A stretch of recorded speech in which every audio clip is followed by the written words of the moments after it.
नमस्ते से नमस्ते मातृभूमि, जय हिंद दोस्तों। मैं किशन आप सबका स्वागत करता हूं एक बार फिर से इस चैनल में। तो चलिए शुरू करते हैं आज के डिफेंस समाचारों। बढ़ते पहले डिफेंस अपडेट की तरफ।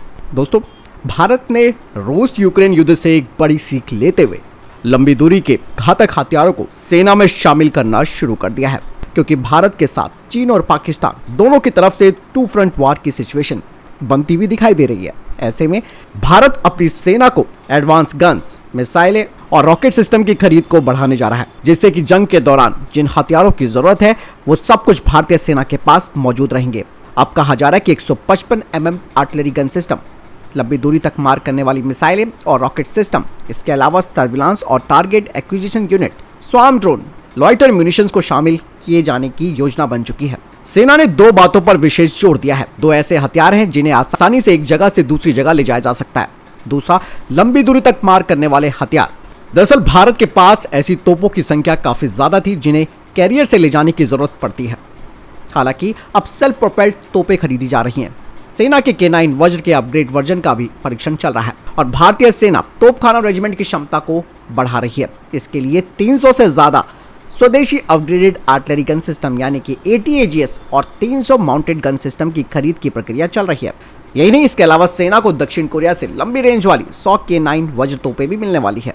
वहीं DRDO भी आधुनिक हथियारों को तैयार कर रहा है और DRDO के द्वारा तैयार की गई ATAGS को सेना में शामिल किया जा रहा है और जल्द ही सेना 1580 पुरानी तोपों के उन्नत वर्जनों को शामिल करेगी। इसके अलावा ब्रह्मोस सुपरसोनिक क्रूज मिसाइलों के रेजिमेंट को भी बढ़ाने का प्लान है। अब ये मिसाइलें केवल 290 नहीं बल्कि 450 किलोमीटर तक वार कर सकती है। वहीं बोफोर्स तोपों को उन्नत करके धनुष को बना दिया गया है। तो चीजें बिल्कुल साफ हो जाती है कि भारत तैयारियों के साथ कोई कॉम्प्रोमाइज नहीं करना चाह रहा है, क्योंकि भारत जानता है कि ये टू फ्रंट वॉर की जो सिचुएशन है वो कभी भी एक साथ आ सकती है। इसीलिए भारत लंबी दूरी के घातक हथियारों को जमा कर रहा है। यानी कि भारत जल्द ही 700 आर्टिलरी गन सिस्टम का ऑर्डर देकर अपने आर्टिलरी शस्त्रागार को बढ़ावा देगा और साथ ही अन्य हथियारों के जखीरे को भी बढ़ाएगा। बढ़ते नेक्स्ट अपडेट की तरफ। रक्षा मंत्रालय ने अपनी मारक क्षमता को बढ़ावा देते हुए LAC और LOC पर तैनाती के लिए भारतीय सेना के लिए पर्ले बैलिस्टिक मिसाइलों की एक रेजिमेंट की खरीद को मंजूरी दे दी है। कहा जा रहा है कि भारतीय सेना का ये एक बड़ा निर्णय है, क्योंकि पर्ले बैलिस्टिक मिसाइलों की एक रेजिमेंट हासिल करने के प्रस्ताव को हाल ही में DAC की बैठक में मंजूरी दे दी गई थी, जो कि 150 से 500 किलोमीटर के बीच लक्ष्य को मार सकती है। सेना इन मिसाइलों को पारंपरिक हथियारों के साथ तैनात करेगी और टैक्टिकल भूमिकाओं में इनका इस्तेमाल करेगी। साथ ही ये भी कहा गया है कि इन मिसाइलों को खरीदने का निर्णय सरकार के द्वारा भारतीय वायुसेना के लिए इसी तरीके के प्रस्ताव को मंजूरी दिए जाने के तुरंत बाद दिया गया है। वहीं कुछ डिफेंस एक्सपर्ट्स का मानना है कि इन बैलिस्टिक मिसाइलों के अधिग्रहण को देश के लिए एक बड़े विकास के रूप में देखा जा सकता है। चीन और पाकिस्तान दोनों के पास बैलिस्टिक मिसाइलें जो कि टैक्टिकल भूमिकाओं के लिए DRDO इन मिसाइलों को तैयार कर रहा है और अगर सेना चाहे तो इनकी रेंज को और बढ़ाया जा सकता है। पर्ले एक quasi ballistic surface to surface missile है।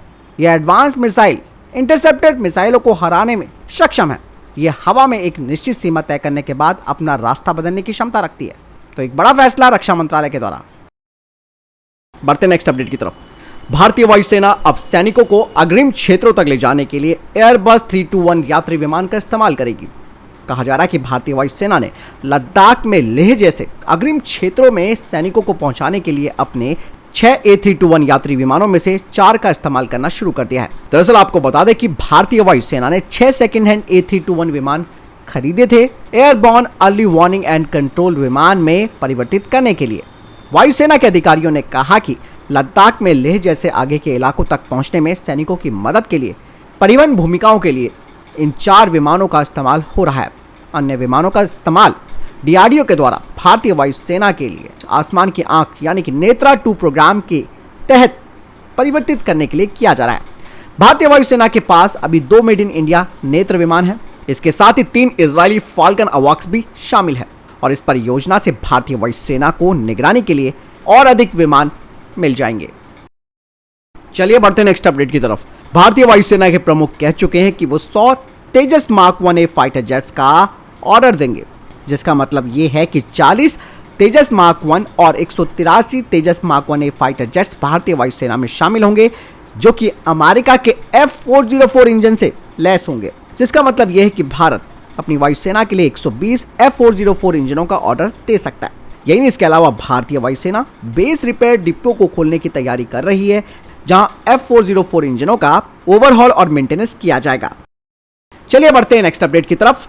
रक्षा मंत्री राजनाथ सिंह ने कहा कि ब्रह्मोस मिसाइल मैन्युफैक्चरिंग साइट जो कि लखनऊ में बन रही है वो 2024 में पूरी हो जाएगी और ये जो साइट है वो 200 एकड़ तक फैली हुई है, जहां ब्रह्मोस NG यानी कि ब्रह्मोस नेक्स्ट जनरेशन मिसाइल को तैयार किया जाएगा। 80 से 100 मिसाइलें हर साल यहां से बनेंगी।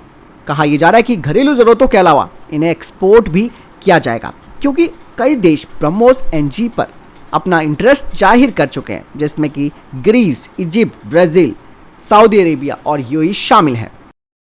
चलिए बढ़ते हैं नेक्स्ट अपडेट की तरफ।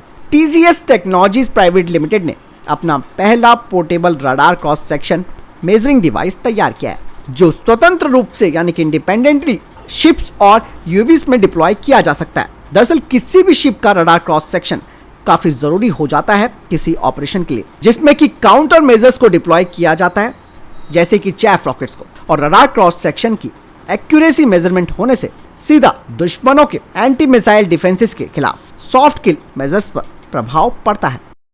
चलिए बढ़ते हैं नेक्स्ट अपडेट की तरफ। आर्मर्ड व्हीकल निगम लिमिटेड ने विनिर्माण और आपूर्ति के लिए DRDO की CVRD के साथ अपने अनुबंध को सफलतापूर्वक पूरा कर लिया है, जिसके तहत 2 इन्फेंट्री कॉम्बैट कमांड व्हीकल को तैयार किया गया है और इस अनुबंध की कीमत करीबन 45 करोड़ रुपए थी।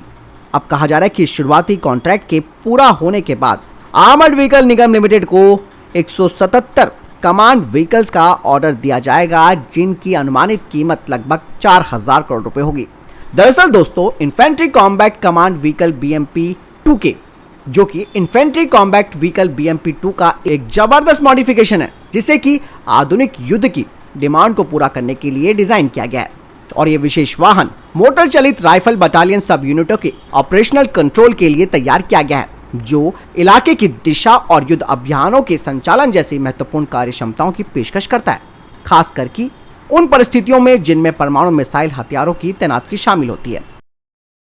बढ़ते नेक्स्ट अपडेट की तरफ, जो कि AK-203 राइफल को लेकर आ रही है। अमेठी में भारत रशिया जॉइंट वेंचर का लक्ष्य AK-203 राइफलों को दुनिया की सबसे अधिक निर्मित राइफलों को बनाना है। इस परियोजना के निदेशक मेजर जनरल SK सिंगर ने कहा कि दिसंबर 2024 तक 70,000 यूनिटों का उत्पादन किया जाएगा AK-203 राइफलों का, जिसमें अफ्रीकी और दक्षिण पूर्वी एशियाई देशों की बढ़ती हुई मांग को देखते हुए और साथ ही गृह मंत्रालय की मांग को ध्यान में रखते हुए संभावित रूप से 25 से 30 लाख यूनिटों का उत्पादन किया जाएगा। ये अपने आप में एक बहुत बड़ी बात है दोस्तों। न केवल सेना की जरूरतें इससे पूरी होंगी, बल्कि इनके निर्यात की भी बड़ी संभावनाएं हैं। बढ़ते नेक्स्ट अपडेट की तरफ। दोस्तों, रक्षा मंत्रालय की DPSU ग्लाइडर्स इंडिया लिमिटेड की यूनिट ऑर्डिनेंस फैक्ट्री निर्माणी कानपुर को P07 हैवी ड्रॉप पैराशूट के उत्पादन के लिए भारतीय सेना ने हरी झंडी दे दी है। इससे पहले इसके टेस्ट भी किए गए, जो कि सफल भी रहे हैं। दोस्तों को बता दें कि करीबन 300 करोड़ रुपए का ऑर्डर ग्लाइडर्स इंडिया लिमिटेड को दिया गया है। ये पूरी तरीके से स्वदेशी है। P07 हैवी ड्रॉप पैराशूट को भारतीय सेना ने गुणवत्ता और उत्कृष्टता के मानकों पर खरा पाया। ऐसे में भारतीय सेना ने बल्क प्रोडक्शन क्लियरेंस दे दी है, जो कि पैराशूट विनिर्माण के क्षेत्र में एक बड़ी उपलब्धि है। इस पैराशूट का विकास और डिजाइन ADRD आगरा ने किया है और ऑर्डिनेंस फैक्ट्री बोर्ड इसका उत्पादन करेगी। कहा जा रहा है कि नए ऑर्डर में करीबन 150 से अधिक पैराशूटों का उत्पादन किया जाएगा। बढ़ते नेक्स्ट अपडेट की तरफ। दोस्तों, जम्मू कश्मीर में अनंतनाग जिले के गोडले वन क्षेत्र में छिपे आतंकियों का सफाया करने का अभियान अभी भी जारी है और सुरक्षा बलों ने अपने अभियान का दायरा बढ़ा दिया है और इस जंगली क्षेत्र में मोर्टार के कई गोले भी दागे हैं। कहा जा रहा है कि यहाँ पर अभी भी आतंकी छिपे हुए हैं। इस बीच खबर ये आ रही है कि तलाशी अभियान में सेना के स्पेशलाइज्ड दस्ते को भी उतार दिया गया है। इसके अलावा latest heron Mark II drone को भी आतंकियों के सफाया करने के लिए उतार दिया गया है। दोस्तों, आपको बता दें कि इसी ड्रोन से एक आतंकवादी को ढेर किया गया था। दरअसल ये ड्रोन सर्विलांस के साथ साथ हमला करने में सक्षम है। मतलब साफ है कि ये ड्रोन आतंकियों को ढूंढ कर मारने की क्षमता रखता है। इस ड्रोन को 15 किलोमीटर दूर बैठकर भी आसानी से ऑपरेट किया जा सकता है और आपको बता दें कि ये ड्रोन 5 तरफ से एक साथ गोली बरसाने में सक्षम है। चलिए बढ़ते नेक्स्ट अपडेट की तरफ। दोस्तों, नॉर्थ कोरिया के तानाशाह किम जोंग रूस से वापस अपने देश जा चुके हैं। ऐसे में अब रशिया की तरफ से खबर आ रही है कि उन्हें गिफ्ट में रशिया ने 5 कामिकेज ड्रोन, एक ज़ेरॉन 25 जासूसी ड्रोन दिया है। इसके अलावा किम जोंग को एक बुलेट प्रूफ जैकेट और थर्मल कैमरा में डिटेक्ट ना होने वाले कई खास कपड़े भी दिए गए।